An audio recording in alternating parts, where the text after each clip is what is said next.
భావన ఓ నిమిషం తన చేతివేళ్లని గోళ్లని తీవ్రంగా పరిశీలించింది. లేచి వెళ్ళి మంచినీళ్లు తాగి మళ్లీ వచ్చి కూర్చుంది. గొంతు సవరించుకుని, అంకుల్, నేను రాకేష్ గురించి మీతో చెప్పినట్టు మీరెవరితోనూ చెప్పకుండా ఉంటారా అంది. ఎవరితోనూ చెప్పను, ఖచ్చితంగా బదులిచ్చాడు పంతులు. ఇదివరకోసారి ఒక అమ్మాయి రాకేష్ మీద వాళ్ళ మాస్టారుకి చెప్తే ఆయన రాకేష్ని కొట్టారు. ఆ మాస్టారు కొత్తగా చేరారప్పుడు మా స్కూల్లో. క్లాస్లో మాట్లాడకుండా దెబ్బలు తినేశాడు రాకేష్. కానీ సాయంత్రం ఇంటికెళ్ళేటప్పుడు వెనకాల వెళ్ళి ఆ అమ్మాయి జుట్టు కత్తిరించేశాడు. ఆ అమ్మాయి బాగా ఏడ్చింది. తర్వాత ఆ మాస్టారు మా స్కూల్లో మానేసి వెళ్ళిపోయారు. భయం భయంగా చెప్పింది. రాకేష్ ఎవరైనా విఐపి కొడుకా? వాసు, దేవకి ఒకేసారి అడిగారు. ఆ సంగతి ముందే తెలుసుకున్న పంతులు భావన ఏం చెప్తుందా అని చూశాడు. వాళ్ళ ఫాదర్కేవో బోల్డ్ బిజినెస్లు ఉన్నాయట. 2 ఏళ్ల బట్టి ఆయనే మా స్కూల్ కమిటీ ప్రెసిడెంట్. ఈ సంగతులు ఎప్పుడు మాతో చెప్పలేదే? ఏముంది చెప్పటానికి, పెద్ద క్లాస్ వాళ్లతో ఎప్పుడూ ఏవో గొడవలు ఉంటుంటాయి. అయినా వాడిప్పుడు స్కూల్లో అల్లరి, అమ్మాయిలను ఏడ్పించటం తగ్గించేశాడు. వాడుట ఇప్పుడు తాగుతున్నట్ట కూడా. ఏదో భయంకరమైన విషయం చెప్తున్న దానిలా కళ్ళు పెద్దవి చేసి అందరి వైపు చూసింది. మళ్ళీ తనే మొదలెట్టింది. కిందటేడాది దాకా వాడు రమేషు కలిసి పెద్ద క్లాసులో ఆడపిల్లల వెంట పడేవారు. రాకేష్ ఈ మధ్య అమ్మాయిల జోలికి రావటం మానేశాడు.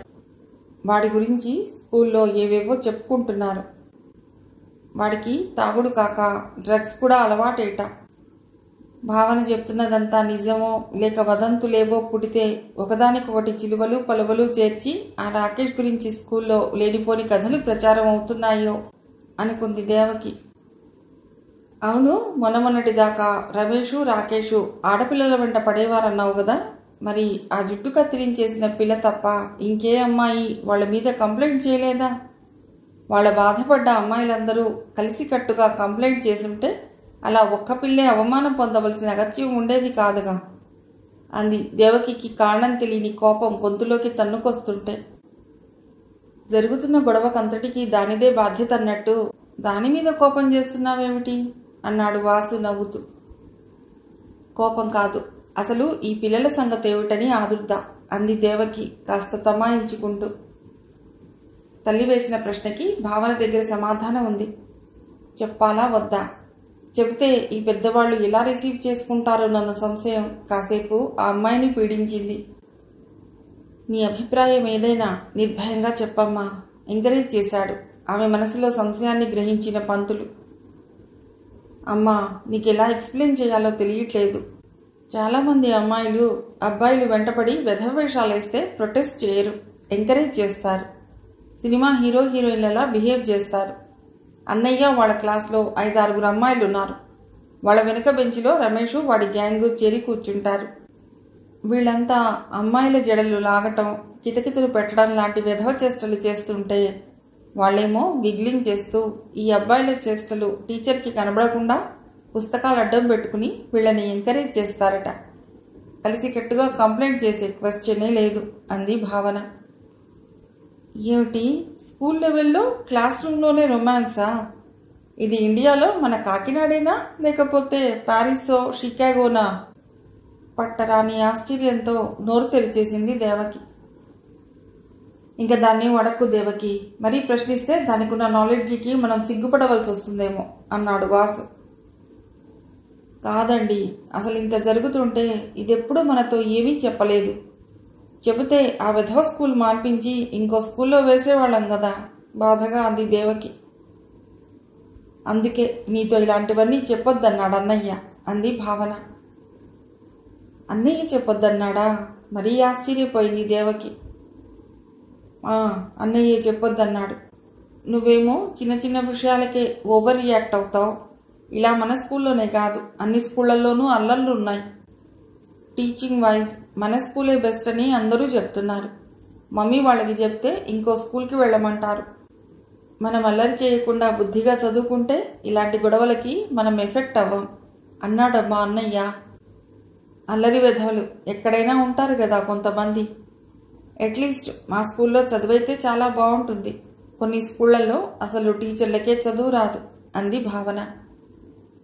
కానీ భావన ఇచ్చిన సంజాయిషి దేవకి జీర్ణించుకోలేకపోయింది.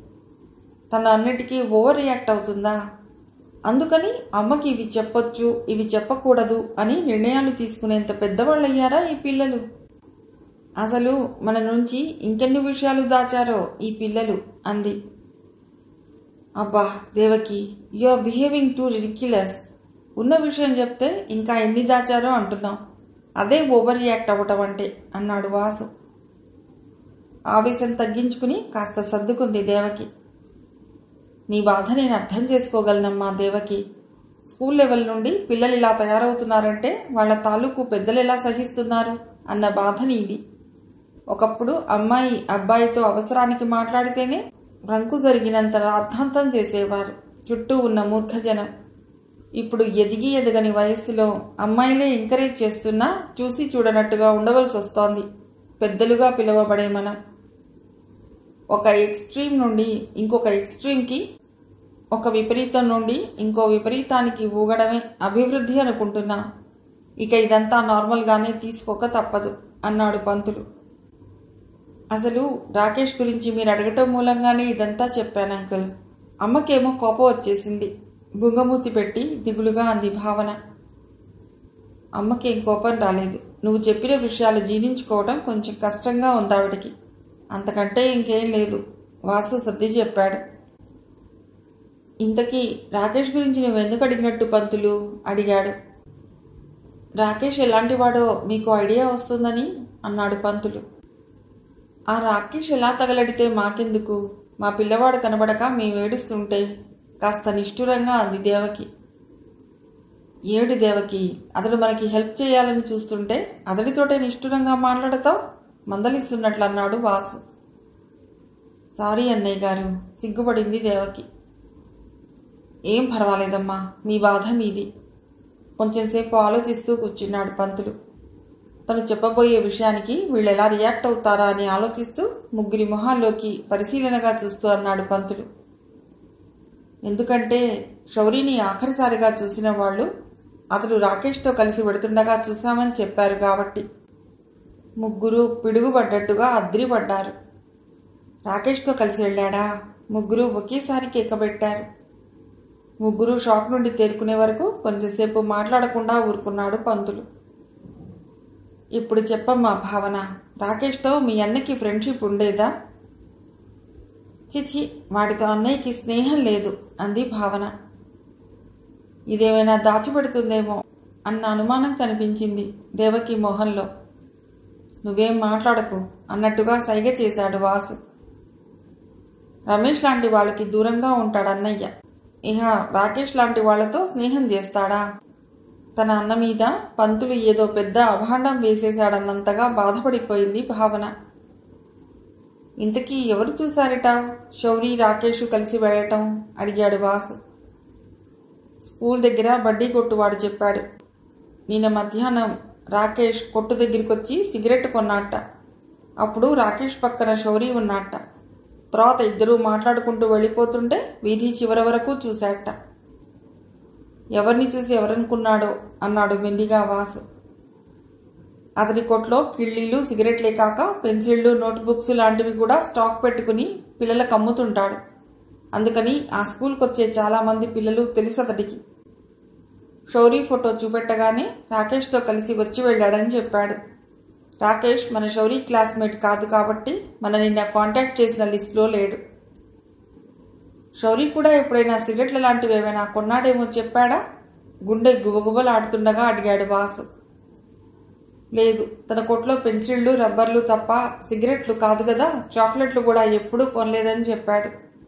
భలే బుద్ధిమంతుడని మెచ్చుకున్నాడు కూడా. పోన్లే, గుడ్డిలో మెల్ల, అక్కడికి అదే సంతోషం. ఇంతకీ ఈ ఇన్ఫర్మేషన్ తెలియటం వల్ల ఒరిగిందేముంది? ఏమిటి ప్రయోజనం అడిగాడు వాసు. శౌరితో స్కూల్ దగ్గర ఆఖరుగా మాట్లాడినవాడు రాకేష్ కాబట్టి అతడేమైనా చెప్తాడేమో పనికొచ్చే సమాచారం అని నేను అతడి ఇంటికి వెళ్ళాను. శ్రోతల్లో ఉత్కంఠ పెంచడానికో తన ఆలోచనల్లో తను మునిగిపోవటం వల్లనో కాసేపు మౌనంగా కూర్చున్నాడు పంతులు. ఏం చెప్పాడు రాకేష్? ఆగలేక అడిగింది దేవకి. రాకేష్ ఇంట్లో లేడు. తమాషాగా వాళ్ళమ్మ మాత్రం రాకేష్ వాళ్ళ మేనమామ గారింటికి ఢిల్లీకి మొన్ననే బయలుదేరి వెళ్ళాడని చెప్పింది. మొన్ననే బయలుదేరితే నిన్న మధ్యాహ్నం స్కూల్ దగ్గర ఎలా కనిపించాడు? ముగ్గురికి ఆశ్చర్యం వేసింది. నేను అనుకోవటం రాకేష్ కూడా కనబడట్లేదు. ఆ సంగతి అతడి తల్లి దగ్గర మిగతా వాడు దాచిపెట్టి ఉంటారు. లేదా ఇంకేదైనా కావడం వల్ల రాకేష్ ఇంట్లో ఉండగానే లేడని అబద్ధం చెప్తుందేమో అన్నాడు పంతులు. రాకేష్ ఇల్లు సోదా చేయాలి.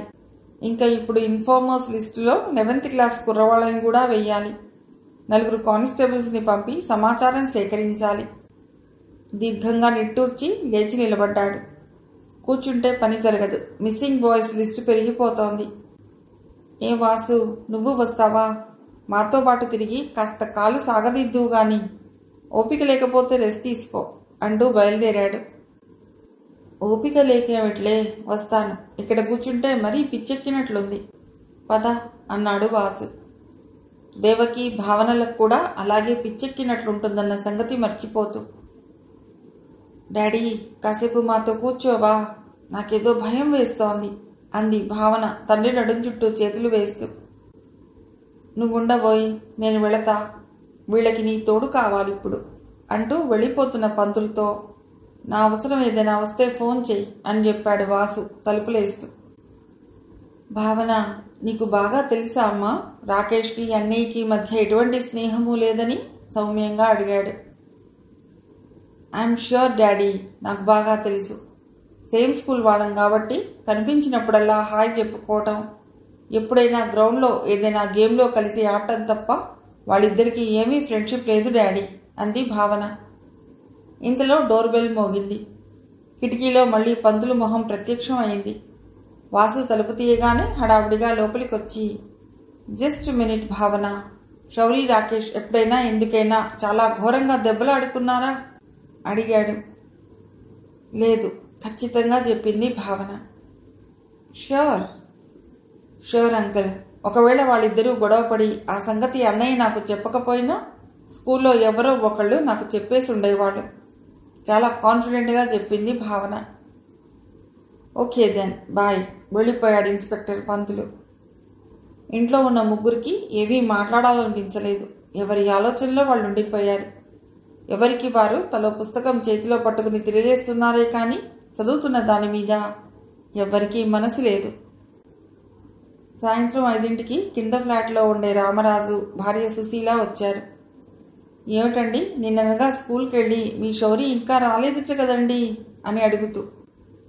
ఈ ఆంటీతో మనం ఈ విషయం మాట్లాడొచ్చా అంది భావన గుసగుసగా తండ్రి చెవిలో. ఇంకా తెలిసిపోయాక చేసేదేముంది అన్నాడు వాసు. మీరు కాసేపు దేవకి దగ్గర కూర్చుంటారా అండి? ఒక్కరోజుకే చాలా దిగులు పడిపోయింది అన్నాడు వాసు. అయ్యో, అలాగే కూర్చుంటావండి. మీకేదైనా బయటకు వెళ్ళవలసిన పనుంటే వెళ్ళిరండి అంది సుశీల. అలా ఓసారి పోలీస్ స్టేషన్కి వెళ్ళొస్తాను, అంతకంటే వేరే పనేం లేదు అని చెప్పి వాసు వెళ్ళిపోయాడు. నిన్న రాత్రి సత్యం మీ ఇంటికి వచ్చి కాసేపు కూర్చుని వెళ్ళేట కదా.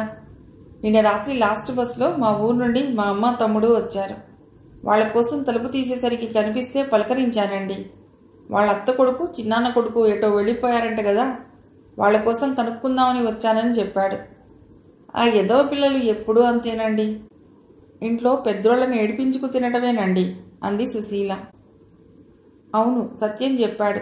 అప్పుడప్పుడు పిల్లలు పారిపోవటం, ఎవరో ఒకరు పట్టి తీసుకురావటం వాళ్ళకి అలవాటేట. మనసులో దిగులు నడుచుకుంటూ ఏదో ఒకటి మాట్లాడాలన్నట్టు అంది దేవకి. ఆ సత్యం మహాబుద్ధిమంతుడైనట్టు. ఈ ఇంట్లోకి రాకముందు మేం వాళ్ళ వీధిలోనే ఓ ఇంట్లో ఉండేవాళ్ళమండి చాలా కాలం. ఈ సత్యం చిన్నప్పటి నుండి మాకు తెలుసు. అతడు అంతేనండి, స్కూల్ మానేసి రోడ్డట్టుకు తిరగటం. అదేంట్రా అని వాళ్ళమ్మ అడిగితే చెప్పా పెట్టకుండా ఏ మేనమామలింటికో ఇంకో చుట్టాలింటికో పారిపోవటం. ఇప్పుడు పెద్దోడయ్యాక ఈ సినిమాలు, అభిమాన సంఘాలు అంటూ ఇట్లా తిరుగుతున్నాడు. తనేదో పెద్ద ఘనకార్యం చేస్తున్నట్టు. వాళ్ళమ్మ అప్పుడప్పుడు పాత స్నేహం కొద్దీ మా ఇంటికి వస్తుందండి.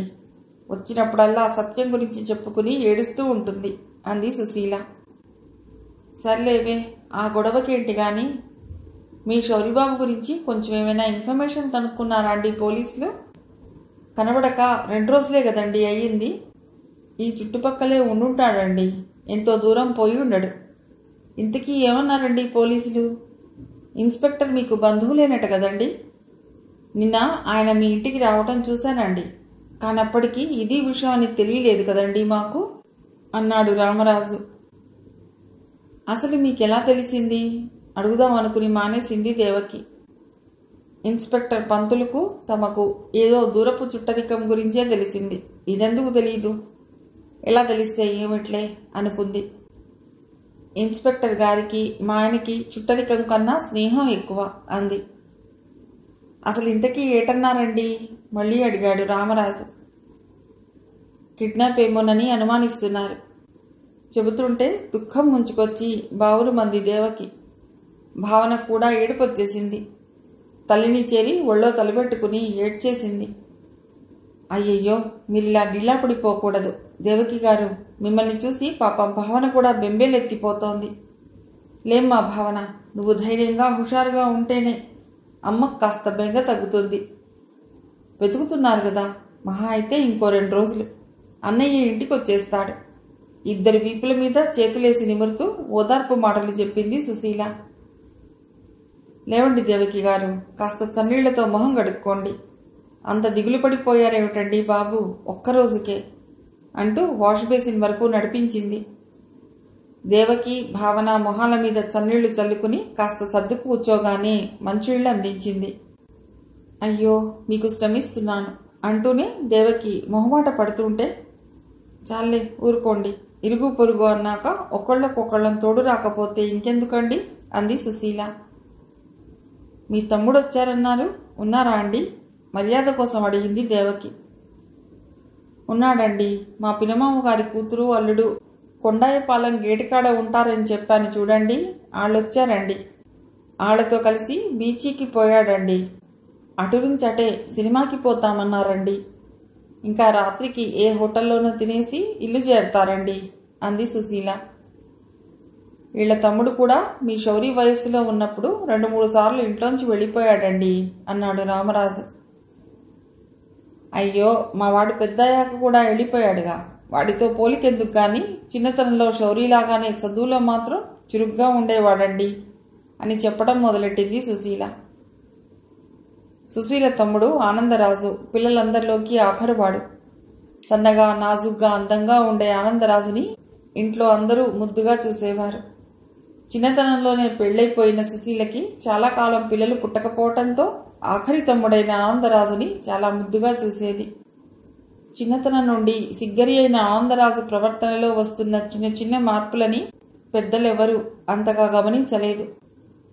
తన మానాన్న తన స్కూల్కెళ్ళి రావటం, ఇంట్లో ఉన్నంతసేపు తన గదిలో పుస్తకాల మధ్య తను చదువేమో తనన్నట్టు అతని లోకంలో అతడుండే ప్రవృత్తికి అందరూ అలవాటు పడిపోయారు.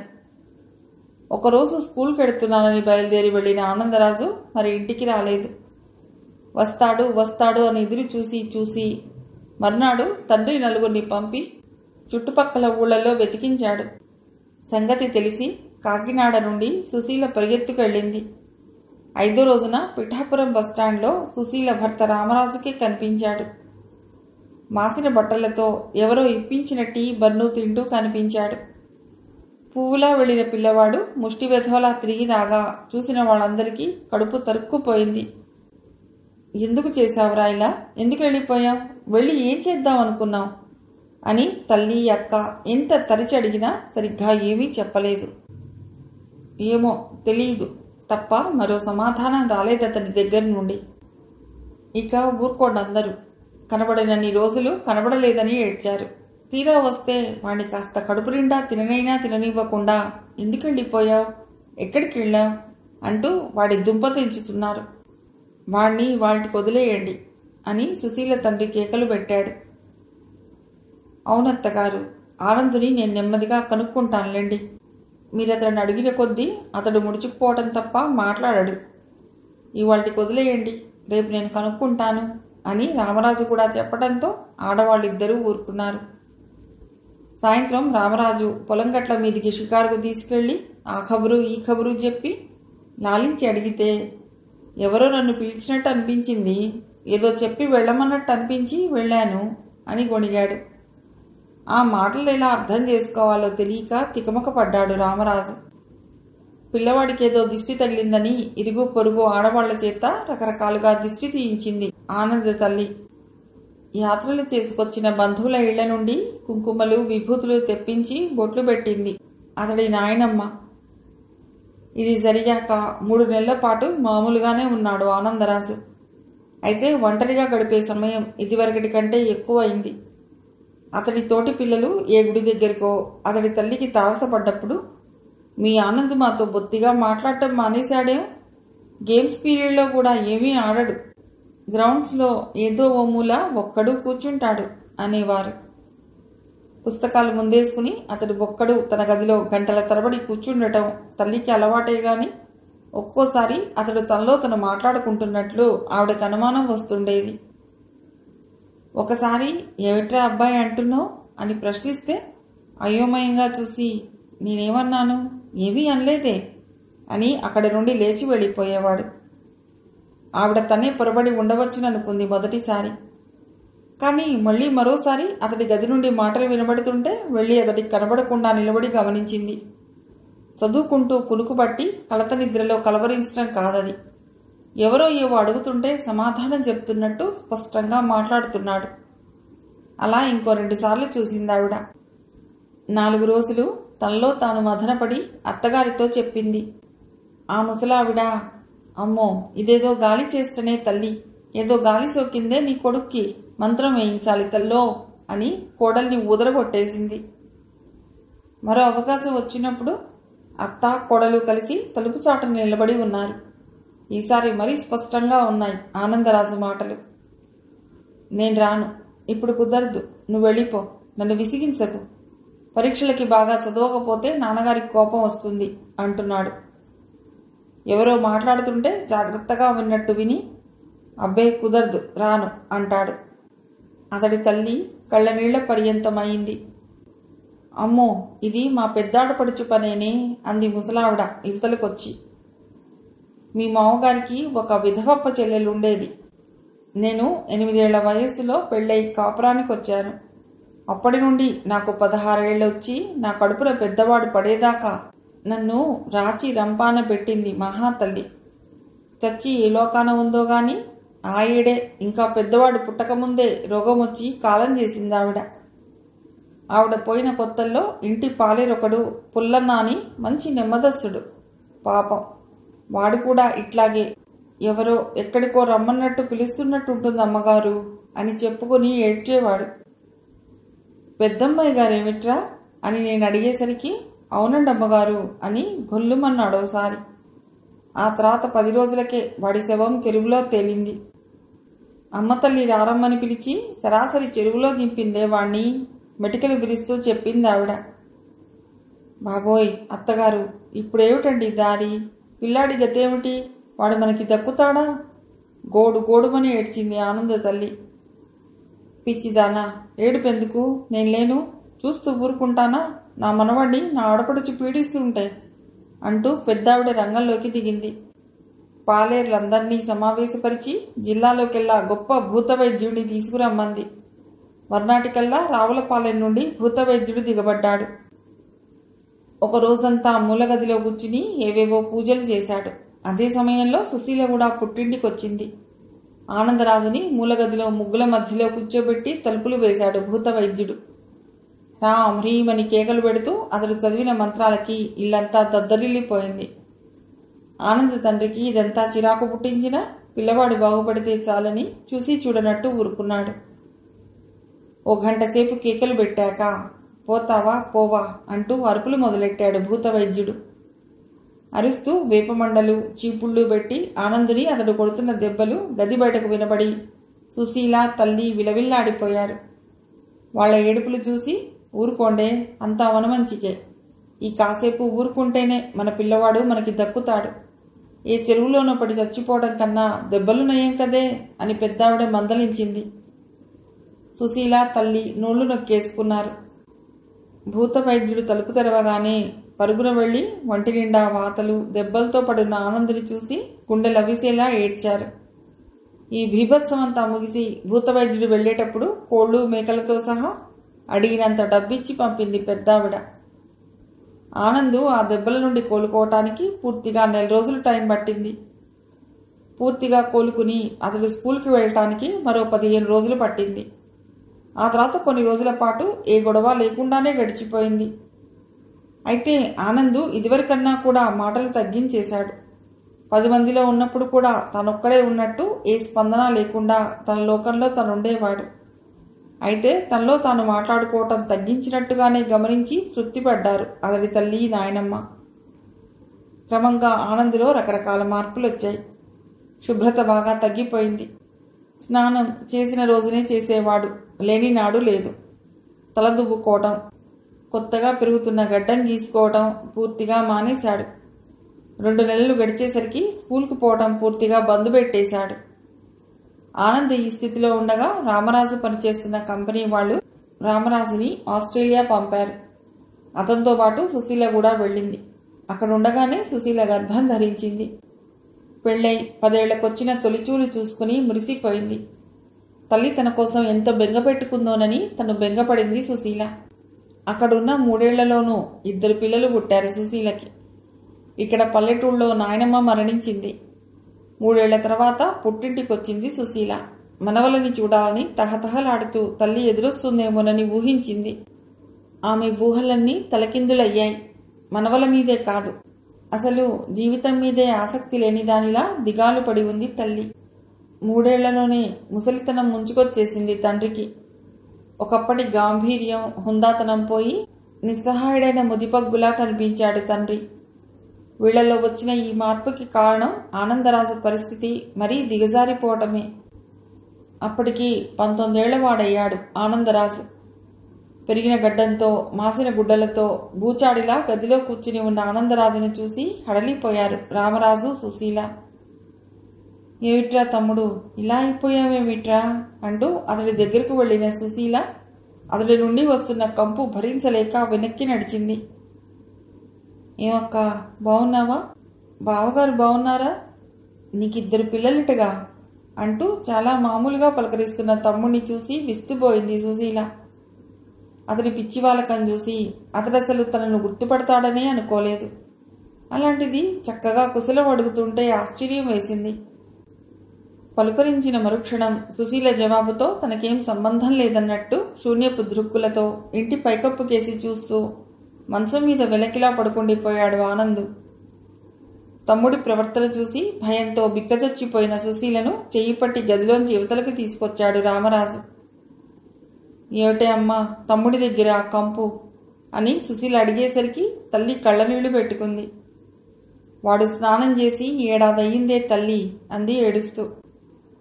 సుశీల, రామరాజు విస్తుపోయి మొహాలు చూసుకున్నారు. ఏమిటి మావగారు, ఆనంద్కేదో మెంటల్గా జబ్బు చేసినట్టుంది. ఇలా ముదిరిపోయే వరకు ఎందుకు నిర్లక్ష్యం చేశారు? రామరాజు ప్రశ్నించేసరికి ఆవేశపడ్డాడు సుశీల తండ్రి. మెంటలు కాదు, ఏం కాదు. ఎదవకి నా మీద కోపం. ఎదవ నా మీద పగబట్టి సాధిస్తున్నాడండి అల్లుడు గారు. చూస్తాను ఎన్నాళ్ళు పడతాడో. పంతము పగాను గుడ్లెర్ర చేసుకుంటూ గొంతెత్తి అరిచి అంతలోనే దగ్గుతెర కమ్ముకొచ్చి ఆయాసపడ్డాడు పెద్ద ఆయన. అదిగో అదేనే మీ నాన్నగారి తంతు. మెంటలన్నా ఒప్పుకోడు, గాలి చేష్టలన్నా ఒప్పుకోరు అంటూ మొదలెట్టింది సుశీల తల్లి. చంపేస్తా వెధకూతలు కూసావంటే. గాలి చేష్టలంటే మా యప్పగారు దయ్యమై నీ కొడుకును పట్టిందనేగా. మా యక్క దేవతే, నువ్వే ఇంటికి పట్టిన దయ్యానివి. ఆవేశంగా పెళ్ళాన్ని కొట్టడానికన్నట్టు లేచాడు ముసలాయన. మళ్ళీ దగ్గు కమ్ముకొచ్చి భరించలేని ఆయాసంతో కుర్చీలో వెనక్కి వాలిపోయాడు. అబ్బా మీరూరుకోండి మావయ్య గారు, మీరింకా మాట్లాడకండి. మీరు చెప్పండి అత్తయ్య గారు, అసలేం జరిగింది? ఆనంద్ పరిస్థితి మరీ ఇంత దిగజారే వరకు చేతులు ముడుచుకుని ఎందుకు కూర్చున్నారు? మావయ్య గారిని రెచ్చగొట్టకుండా శాంతంగా చెప్పండి వార్నింగ్ ఇచ్చాడు రామరాజు. శాంతమే నాయన, మా బతుకు ఒక్కటే శాంతి అని ముక్కు చీదేసి చెప్పింది సుశీల తల్లి. మీరు ఆస్ట్రేలియా వెళ్లే ముందు వీడేదో మాదిరి ఉండటం, ఓసారి భూత వైద్యుడు రావటం అన్నీ అయ్యాయి కదా.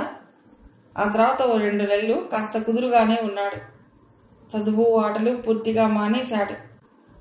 పోన్లే, ఏదో పిల్లవాడు కళ్ళ ముందున్నాడు. కాస్త వయసు వస్తే వాడికే ఇంగితం వస్తుంది లెంబనుకున్నా. కానీ ఓ రోజు మళ్ళీ ఇంట్లోంచి వెళ్ళిపోయాడు. ఆ పోవడం 1 రోజుల దాకా ఆరా తెలివలా. ఆ 1 రోజులు అయ్యాకైనా ఎలా కనబడ్డాడనుకున్నావు?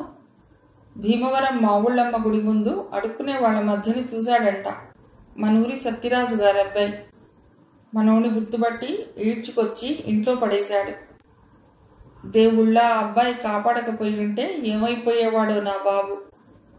కళ్ళు తుడుచుకుని మళ్ళీ చెప్పింది. ఆ తర్వాత నుండి ఇలాగే, ఇష్టముంటే మాట్లాడటం, లేకపోతే లేదు. అలా ఉంటున్నాడు. ఏదోలే, పిల్లాడెటు పోకుండా ఉంటే అదే చాలని చెప్పి ఆ మా ఊళ్ళమ్మ తల్లే పిల్లవాడిని తన గుడి ముందు ఆపి మాకప్పగించిందనిపించి పట్టు చీర, ముత్యాల ముక్కెర ఆ తల్లికి సమర్పించుకొద్దామని భీమవరం వెళ్ళానమ్మా. గుడికెళ్ళి తిరిగి వస్తుంటే ఇదివరకు వైద్యం చేసిన భూత వైద్యుడు కనిపించాడు. మా బాబు మళ్ళీ మొదటికొచ్చాడని చెప్పుకున్నాను. మీ వాణ్ణి కామిని పిశాచం పీక్కు తింటోంది అని చెప్పి అలాంటి వాటిని వదిలించేవాడు అన్నవరంలో ఉన్నాడు, నా వల్ల కాదు అని చెప్పిపోయాడు. ముసలాయన మళ్ళీ ఉగ్రుడై, అదిగో మళ్ళీ పిశాచం అంటావు అని లేచాడు. రామరాజు ఆయన్ని బలవంతాన కూర్చోబెట్టి, మీరు ఆ భూతాలు కూడా వదిలేయండి అత్తయ్య గారు. అది సరే, ఏడాది బట్టి ఆనందు స్నానం చేయకపోతే ఎలా ఊరుకున్నారు? బలవంతాన నౌకర్ల చేత స్నానం చేయించలేకపోయారా అని అడిగాడు. అదే చెప్తున్నా బాబు, మా ఊళ్ళమ్మ తల్లిని దర్శించుకున్నాక మీరన్నట్టే వాడికి బలవంతాన నౌకర్ల చేతైనా స్నానం చేయిద్దామని చెప్పి ఓసారి ప్రయత్నం చేశా. మన పుల్లన్న వెంకన్న కాళ్ళు చేతులు కదలకుండా పట్టుకుంటే అప్పన్న తిరుపతి తలంటి పోసేలా ఏర్పాటు చేశాను. వీళ్ళందరూ కలిసి ఆనందుని లాక్కెళ్ళి స్నానాల గదిలో కూర్చోబెట్టి చొక్కా విప్పారో లేదో ఆడు పెద్ద కేకలు పెట్టాడు. అమ్మ బాబోయ్, కామిని పిశాచం మీద పడుతోంది, కామిని పిశాచం పీకుతోంది అని అరిచి గోల చేసి వాళ్ళందరినీ గోళ్లతో రక్కి కొరికి నానా రభస చేశాడు. పుల్లన్న గొంతు దొరకపుచ్చుకుని పిసికేశాడు కూడాను. ఎలాగోలా అందరూ తప్పించుకున్నారు. ఆ తర్వాత మళ్ళీ ఆ ప్రయత్నం చేయలేదు. భూత వైద్యుడు చెప్పిందంతా అయిందనిపిస్తుంటుంది. సుశీల తల్లి కళ్ళొత్తుకుంది. చా ఊరుకోండి అత్తయ్య గారు, కామిని లేదు, ఢాకిని లేదు, ఇదేదో ఖచ్చితంగా మానసిక వ్యాధి, వైద్యం చేయిద్దాం అన్నాడు రామరాజు. ఆ స్నానాల గొడవైనప్పుడు మన నారాయణరాజు గారు అల్లుడు ఊళ్ళోనే ఉన్నాడు. ఆయన కూడా మీలాగే ఇది మెంటల్ సబ్బే కానీ ఇంకేదీ కాదు. కాకినాడో విశాఖపట్నమో తీసుకెళ్లి వైద్యం చేయించండి అన్నాడండి. మేం మాట్లాడుకుంటుంటే విన్నాడు కాబోలు. వాళ్ళందరూ వెళ్ళిపోయాక గదిలోంచి బయటకొచ్చి, తెరి మీరంతా కలిసి నన్ను పిచ్చోడి కింద లెక్క కట్టేసి పిచ్చాసుపత్రిలో పారేయాలని చూస్తున్నారా?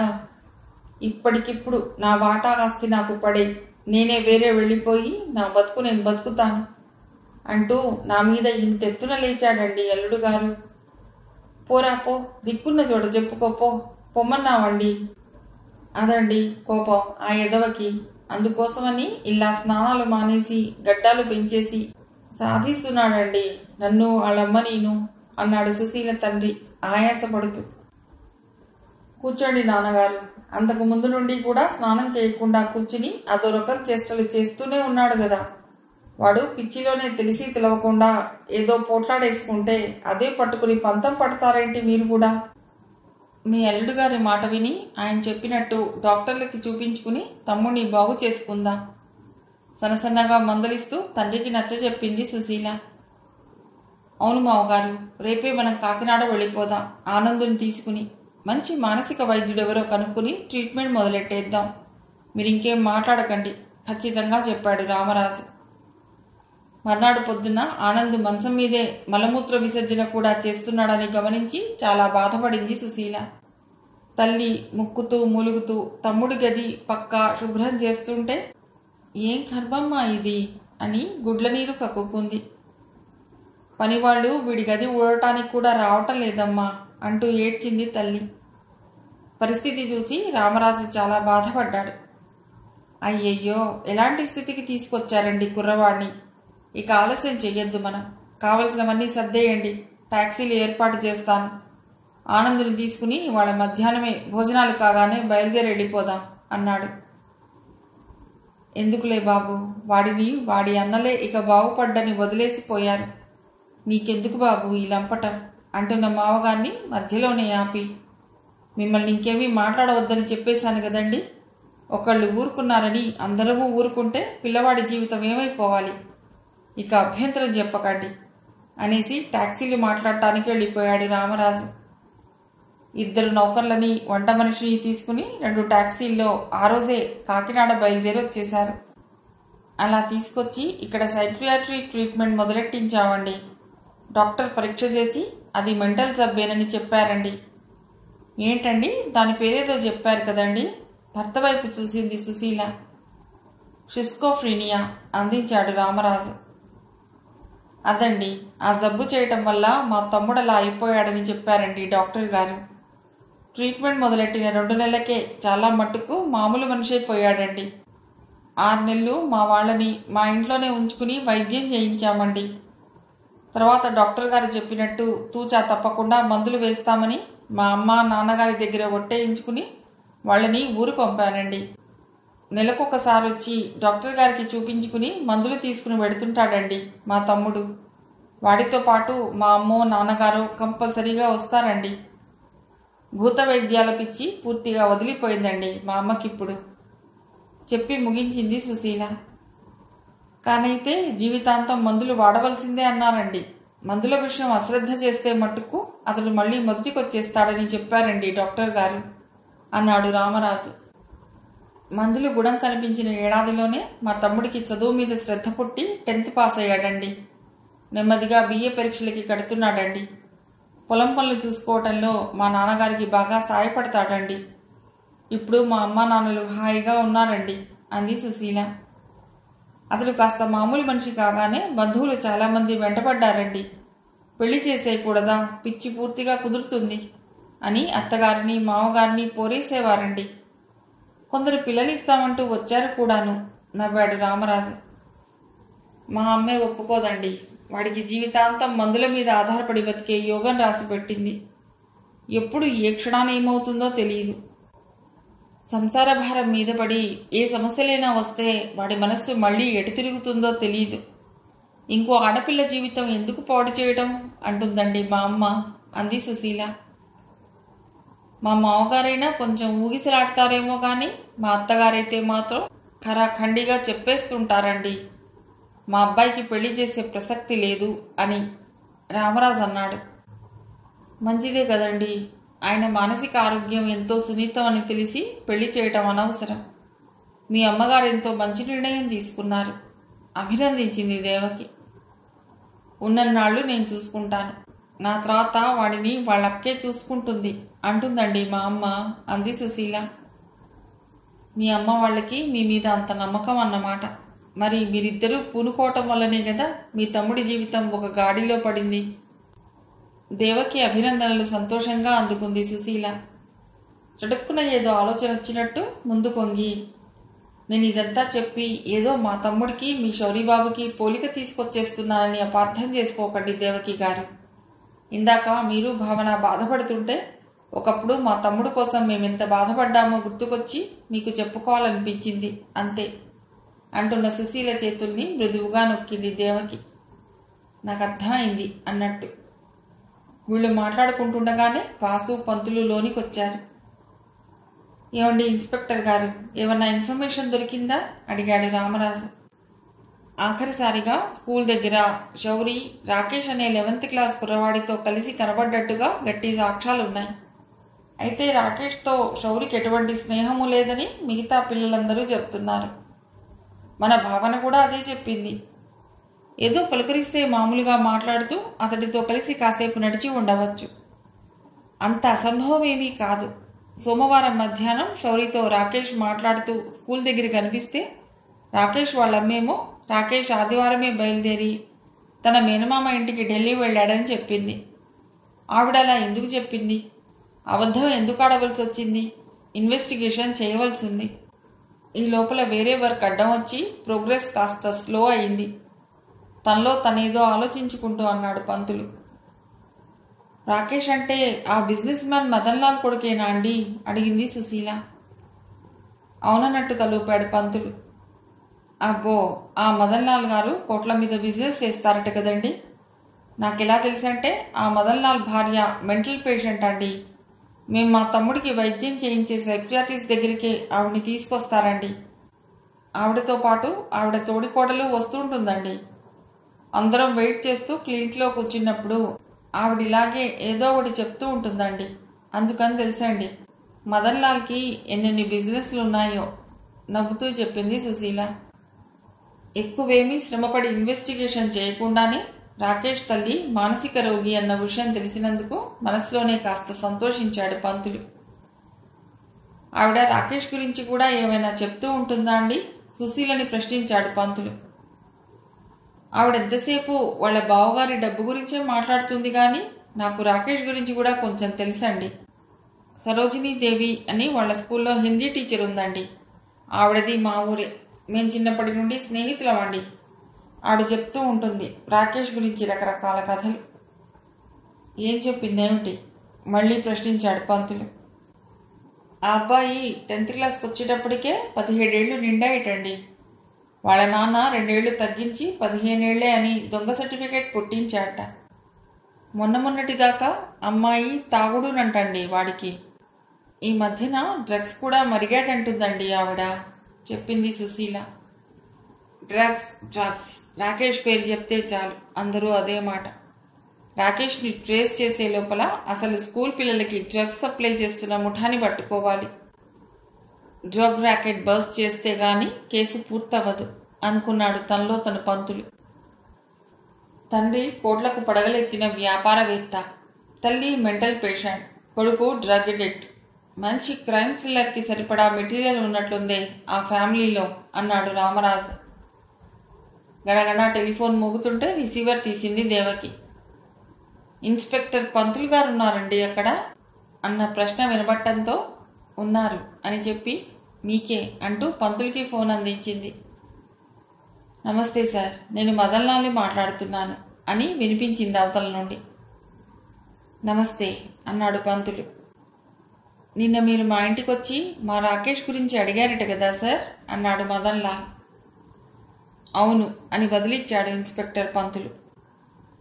మా మిస్సెస్ రాకేష్ మొన్ననే ఢిల్లీ వెళ్ళాడని చెప్పిందిట. లేదు సార్, ఆమెకి కొంచెం మతిమరుపు. రాకేష్ నిన్న బయలుదేరి వెళ్ళాడు. కారులో సామర్లకోట వెళ్ళి అక్కడ లింక్ క్యాచ్ చేసి వెళ్ళాడు. సారీ సార్, రాంగ్ ఇన్ఫర్మేషన్ ఇచ్చినందుకు, గొంతు నిండా పశ్చాత్తాపం పలిగిస్తూ చెప్పాడు మదన్ లాల్. పర్వాలేదు, పొరపాట్లు ఎవరికైనా జరుగుతాయి అన్నాడు పంతులు. Thank you sir. ఇంతకీ మా రాకేష్ గురించి ఎందుకు ఎంక్వైరీ చేస్తున్నారో తెలుసుకోవచ్చా సార్?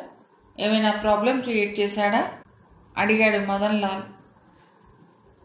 మీ వాడు తరచుగా ప్రాబ్లమ్స్ క్రియేట్ చేస్తుండడం మీకు అలవాటా? ఎదురు ప్రశ్న వేశాడు పంతులు. నో అదేం లేదు, జస్ట్ క్యూరియాసిటీ కొద్దీ అడుగుతున్నాను. స్కూల్లో ఏదైనా గొడవ, మర్యాద ఉట్టిపడేలా అడిగాడు మదన్ లాల్. కాదు, వేరే ఏదో చిన్న ఇన్ఫర్మేషన్ అవసరమైంది అంతే, అంతకంటే ఏం లేదు. ఓకే సార్, ఉంటాను. 1 minute మిస్టర్ మదన్ లాల్, మీరు ఊళ్ళోనే ఉంటారుగా, ఓ 2-3 రోజుల పాటు ఎటు వెళ్ళరుగా? ఈ వీక్ అంతా ఇక్కడే ఉంటాను సార్. ఒకవేళ అనుకోకుండా బిజినెస్ పని మీద అనుకోకుండా ఎటైనా వెళ్ళేట్టయితే మాతో చెప్పి మీ కాంటాక్ట్ అడ్రస్, ఫోన్ నంబర్ ఇచ్చి వెళ్ళండి. ఓ ఎస్ ష్యూర్. పంతులు ఫోన్ పెట్టేసి రాకేష్ మొన్న కాదు నిన్నే లింకులో ఢిల్లీ వెళ్ళాడని చెప్తున్నాడు మదన్ లాల్ అంటూ వచ్చి కూర్చున్నాడు. నిన్న మధ్యాహ్నం లింక్ ఎక్కితే ఢిల్లీ ఎప్పుడు చేరుతాం? తనలో తను అనుకుంటున్నట్టు పైకే ప్రశ్నించాడు పంతులు. రేపు తెల్లవారుజాము గాని చేరం, ఠక్కున జవాబిచ్చాడు రామరాజు. ఓహో, అయితే రేపటికి గాని చేరడు, గుడుక్కున్నాడు పంతులు. వాసు ఆలోచించాడు. రాకేష్ని కాంటాక్ట్ చేయడం ముఖ్యం కదూ, తలూపాడు పంతులు. మధ్యలోనే ఏ స్టేషన్లోనైనా పట్టుకోవచ్చునేమో. నీకు నా సలహా అవసరం లేదనుకో అన్నాడు వాసు. అతడి పనిలో తను కల్పించుకున్నందుకు చిరాకు పడతాడేమోనని సంశయిస్తూ. ఏది డ్రాస్టిక్గా చేయాలని నేను అనుకోవట్లేదు. చేసేదేదో చాప కింద నీరులాగా ఎక్కువ పబ్లిసిటీకి అవకాశం లేకుండా చేయాలి. మన కదలికలు ఏవి అవతలి వాళ్ళకి తెలియకూడదు. సామర్లకోట రైల్వే స్టేషన్లో నా ఫ్రెండ్ ఒకడున్నాడు. పంతులు ఫోన్ తీసి సామర్లకోట కాంటాక్ట్ చేశాడు. వెంకట్రావు, నేను పంతుల్ని. నాకు చిన్న ఇన్ఫర్మేషన్ కావాలి. నిన్న లింక్లో ఢిల్లీ దాకా రిజర్వేషన్ చేయించుకున్న వాళ్ళలో రాకేష్ అనే పేరుందేమో చూడు. 18-19 ఏళ్ళు ఉంటాయి. అన్ని క్లాసులు వెతుకు. ఎంతసేపు పడుతుంది? ఓకే, వెరిఫై చేశాక నాకు ఫోన్ కొట్టు. తనకి చేయవలసిన ఫోన్ నెంబర్స్ ఇచ్చాడు పంతులు. అక్కడున్న వాళ్ళందరికీ పంతుల్ని ఏవేవో సందేహాలు అడిగి చర్చించి అతడికి తనకు తోచిన సూచనలు ఇవ్వాలని ఉన్నా వాళ్ళెవ్వరూ అందుకు సాహసించలేదు. అతడు ఎంతో సీరియస్గా ఆలోచిస్తూ చుట్టూ ప్రపంచంతో సంబంధం లేనట్టు కూర్చుని ఉన్నాడు. దేవకి, కొంచెం అందరికీ కాఫీ ఏర్పాటు చేయగలవా? తల బద్దలైపోతోంది అన్నాడు వాసు, నిశ్శబ్దాన్ని భరించలేక ఏదో ఒకటి మాట్లాడాలనిపించి. మీరు కూర్చోండి దేవకి గారు, కాఫీ నేను పట్టుకొస్తాను. మీరు కాసేపు మాట్లాడుతూ కూర్చోండి, చిటికెలో వచ్చేస్తాను అంటూ దేవకిని వారించి సుశీల బయలుదేరింది. మీరు రాకేష్ అసలు ఢిల్లీ వెళ్ళలేదేమోనని అనుమానిస్తున్నారా అంకుల్? అతను దాచకుండా జవాబు చెప్తాడా చెప్పడా అన్న అనుమానం చిన్నపిల్లైన భావనకు కలగలేదు కాబట్టి సంశయించకుండా అడిగింది. నేనందరినీ అనుమానిస్తున్నానమ్మా, అది నా వృత్తి. ఎవరేది చెప్తే అదల్లా నమ్ముతూ పోతే ఎప్పుడు ఏ నిరస్తుడు పట్టుబడు చిన్నగా నవ్వుతూ అన్నాడు. మా అన్నయ్య మీద కూడా మీకు అనుమానమేనా అంకుల్ అడిగింది. అవును కాదు అనకుండా నవ్వుతూ కూర్చున్నాడు పంతులు. నాకు మాత్రం మా అన్నయ్య ఏదో వెధవ పని చేసి పారిపోయాడన్న అనుమానం లేదు. మాకేదో చాలా డబ్బుందనుకుని వాడిని కిడ్నాప్ చేశారేమో రౌడీలు. సీరియస్గా మొహం పెట్టి ఎవరో తెలియని ఆ కిడ్నాపర్స్ మీద కోపం ప్రకటించింది భావన. పంతులు ఏమీ మాట్లాడలేదు. భావన కేసి కన్నార్పకుండా చూస్తూ కూర్చున్నాడు. భావన బుర్రలో ఇంకా ఏమేమి ఆలోచనలున్నాయో, ఏం మాట్లాడుతుందోనని ఎదురు చూస్తున్నాడో, లేక తన ఆలోచనలో తానున్నాడో. మిగిలిన వాళ్ళందరూ ఏం మాట్లాడాలో తెలియని వాళ్లలాగా నిశ్శబ్దంగా కూర్చున్నారు. ఉన్నట్టుండి భావన మొహం వెలిగింది. అంకుల్, నాకు ఇంకో ఐడియా వచ్చింది. రాకేష్ వాళ్ళ నాన్న చాలా డబ్బున్నవాడు అంటున్నారుగా మీరందరూ. నిజంగా రాకేష్ నెత్తుకుపోతే వాళ్ళ నాన్న చాలా డబ్బులు ఇవ్వగలుగుతాడు. ఇద్దరూ కలిసి వస్తుండేసరికి మా అన్నయ్యే రాకేష్ అనుకుని ఎత్తుకుపోయారేమో అంది. నువ్వు మా పోలీస్ డిపార్ట్మెంట్లో ఉండవలసిన దానివి భావన. చాలా బాగా ఆలోచిస్తున్నావు. రియలీ సూపర్ అభినందించాడు పంతులు. పొండ్ అంకుల్, మీరు నన్ను వేళాకోళం చేస్తున్నారు బుంగమూతి పెట్టింది భావన. కాదమ్మా, నువ్వు చాలా యాంగిల్స్లో ఆలోచిస్తున్నావు. నేను నిజంగానే నిన్ను కంగ్రాచ్యులేట్ చేస్తున్నాను పంతులు నొక్కి చెప్పాడు. నిజానికి ఆ ఐడియా నాకు ఇంతవరకు తట్టలేదు ఒప్పుకున్నాడు వాసు. కానీ అలా జరిగితే కళ్ళెదురుగా శౌర్యని పట్టుకుపోతే రాకేష్ ఎవరికో ఒకరికి ఇన్ఫార్మ్ చేసేవాడుగా. ఎత్తుకుపోతుండగా అల్లరి చేస్తే తన్నేం చేస్తున్నారో నన్ను భయం ఉంటుంది, తర్వాతైనా చెప్పేవాడుగా అన్నది దేవకి. భావన నాలిక ఖర్చుకుంది. అవును కదా అంది. మళ్ళీ వెంటనే ఒకవేళ రాకేష్ని కిడ్నాప్ చేస్తుండగా చూశాడని అతనితో పాటు అన్నయ్యని కూడా ఎత్తుకుపోయారేమో. దీర్ఘం తీసి అందరి మొహాల్లోకి చూసింది భావన. ఈసారి నిజంగా ఆశ్చర్యపోయారు దేవకి, వాసు, రామరాజు. ఈ కాలం పిల్లలకి చాలా తెలివితేటలండి. ఈ పాప చెప్పిన పాయింట్ నాకు తట్టనే లేదు మెచ్చుకున్నాడు రామరాజు. వెరీ గుడ్ భావన, వెరీ గుడ్. పంతులు అంటుండగా సుశీల 2 ఫ్లాస్కులతో కాఫీ తెచ్చింది. భావన కప్పులు తెచ్చి కాఫీలు పోసి అందరికీ అందించింది. సుశీలతో పాటు సుశీల తమ్ముడు ఆనందరాజు కూడా వచ్చాడు. తమ్ముడిని అందరికీ పరిచయం చేసింది సుశీల. మా అమ్మగారు కూడా వద్దామనుకున్నారండి దేవకి గారు, మిమ్మల్ని పులకరిద్దామని. కానీ మా అమ్మకి మోకాళ్ళ నొప్పులండి, మెట్లెక్కలేదు అని చెప్పింది. అయ్యో, ఆవిడ్ని శ్రమ పెట్టకండి, నేనే వస్తాను ఆవిడ్ని చూడటానికి రేపు. ఉంటారుగా 4 రోజులు అంది దేవకి. కాసేపు ఆ మాట ఈ మాట మాట్లాడి వెళ్ళిపోయారు రామరాజు, సుశీల, ఆనందరాజు. వాళ్ళు వెళ్ళాక ఆనందరాజు షిస్కోఫినియా పేషెంట్ అని, అతడి కోసమే సుశీల సైక్రియాటిస్ట్ దగ్గరికి వెళ్ళి రాకేష్ తల్లి పినతల్లులను పరిచయం చేసుకుందని వివరించింది దేవకి. కాసేపు కూర్చుని పంతులు కూడా వెళ్ళొస్తానని లేస్తుండగా శౌరి క్లోజ్ ఫ్రెండ్ శ్రీకాంత్ వచ్చాడు. అతడితో పాటు అతడి తల్లి సుమతి కూడా వచ్చింది. శౌరితో అప్పుడప్పుడు ఇంటికొస్తుంటాడు కాబట్టి శ్రీకాంత్ తెలుసు. వాసు దేవకిలకి. లోపలికి వచ్చి కూర్చుని తల్లికి భావనతో సహా ముగ్గురిని పరిచయం చేశాడు. ఏమైంది అంకుల్, శౌరి సంగతి ఏమైనా తెలిసిందా? శ్రీకాంత్ ప్రశ్నకి ఏం జవాబు చెప్పాలో తెలియలేదు. ఈ అంకుల్ ఇన్స్పెక్టర్ పంతులు, ఈయనే చూస్తున్నారు మన శౌరి కేసు అన్నాడు వాసు పంతుల్ని పరిచయం చేస్తూ. నమస్తే అన్నాడు శ్రీకాంత్ కాస్త బెరుగ్గా పంతులు వైపు చూస్తూ. మా శౌరి శ్రీకాంత్ మంచి స్నేహితులు. చదువులోనూ ఎక్స్ట్రా కరిక్యులర్ యాక్టివిటీస్లోనూ ఇద్దరూ పోటీ పడతారు, కానీ పోట్లాడుకోరు వాసు చెప్పాడు. Very good. పిల్లల మధ్య కోపతాపాలు లేకుండా పోటీ ఉండటం చాలా మంచిది. ఆ శ్రీకాంత్, శౌరికి నీతో స్నేహం ఉన్నట్టే ఎవరితోనైనా వైరం ఉండేదా అడిగాడు పంతులు. అంకుల్ ఇంటరోగేషన్ స్టార్ట్ చేసేశారు అనుకుంది భావన. ఎవరితోనూ వైరం లేదండి, వాడికే కాదు నాకును. మాకు నచ్చని వాళ్లతో హాయ్ బాయ్ తప్ప ఎక్కువగా ఏం పెట్టుకో. మాకెవరితోనూ పోట్లాటొచ్చే ఛాన్స్ లేదండి ఆత్మవిశ్వాసంతో చెప్పాడు శ్రీకాంత్. Good good. మీరిద్దరూ అజాతశత్రువులన్నమాట. నువ్వుగాక శౌరికి ఇంకెవరైనా క్లోజ్ ఫ్రెండ్స్ ఉన్నారా? మరో ప్రశ్న వేశాడు పంతులు. ఉన్నారండి. సంజయ్, అనిల్, రంజిత్, మేమందరం బాగా క్లోజ్గా ఉంటాం. కాకపోతే నేను శౌరి కొంచెం ఎక్కువ కలిసి తిరుగుతాం. ఆహా, బాగుంది. మరి 11th క్లాస్లో ఉండే రాకేష్కి శౌరికి ఎలాంటి స్నేహం ఉంది? కొంచెం అయోమయంగా చూశాడు శ్రీకాంత్. రాకేష్తో స్నేహం ఏమిటి? వాళ్ళిద్దరికీ అసలు స్నేహమే లేదు ఖచ్చితంగా చెప్పేశాడు. రాకేష్తో కలిసి ఏటో వెడుతుంటే చూశామని చెప్పారే చాలామంది. ఏమో ఎవరిని చూసి ఎవరనుకున్నారో. ఇప్పటి వరకు నేనైతే శౌరి రాకేష్తో కలిసి తిరగటం చూడలా. వాడితో కలిసి ఎక్కడికైనా వెళ్ళినా శౌరి నాతో చెప్పుండేవాడే అన్నాడు శ్రీకాంత్. రాకేష్ గురించి ఎన్ని ప్రశ్నలు వేసినా మిగతా వాళ్లకన్నా ఎక్కువగా ఏమీ సమాచారం ఇవ్వలేకపోయాడు శ్రీకాంత్. సరే, సోమవారం ప్రైవేట్ క్లాస్ అయ్యాక నువ్వెన్నింటికింటికి వెళ్ళావు? ఆ రోజు నేను అసలు క్లాస్కి వెళ్ళనే లేదు. నిన్న అంకుల్ శౌరి గురించి కనుక్కోవటానికి నాకు ఫోన్ చేసినప్పుడు చెప్పానే అన్నాడు శ్రీకాంత్. అవునవును, నువ్వు వెళ్ళలేదని చెప్పావు. వాసు గుర్తు తెచ్చుకున్నాడు. నిన్ననే మా వారికి అపెండిసైటిస్ ఆపరేషన్ అయిందండి, అందుకే విడిగా స్కూల్కి వెళ్ళలేదు వివరించింది సుమతి. ఓ, ఇప్పుడు ఎలాగుంది ఆయనకి? బాగానే ఉన్నారండి.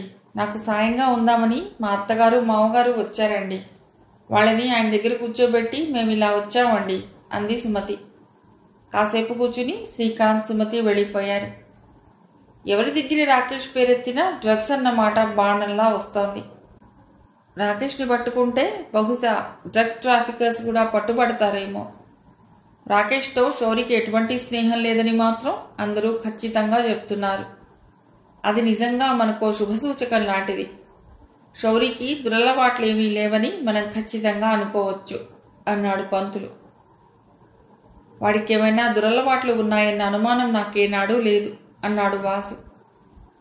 చాలామంది తల్లిదండ్రులకి తమ పిల్లల మీద అపారమైన నమ్మకం ఉంటుంది. ఆ నమ్మకం హద్దులు దాటినప్పుడు జరుగుతున్న వాస్తవం చూడలేని ధృతరాష్ట్రులవుతారు తండ్రులు, తల్లులు. వారి బలహీనత ఆధారంగా దుర్యోధనులు, దుశ్శాసనులుగా ఎదుగుతారు వారి సంతానం అన్నాడు పంతులు. మిగిలిన కథ తర్వాతి భాగంలో.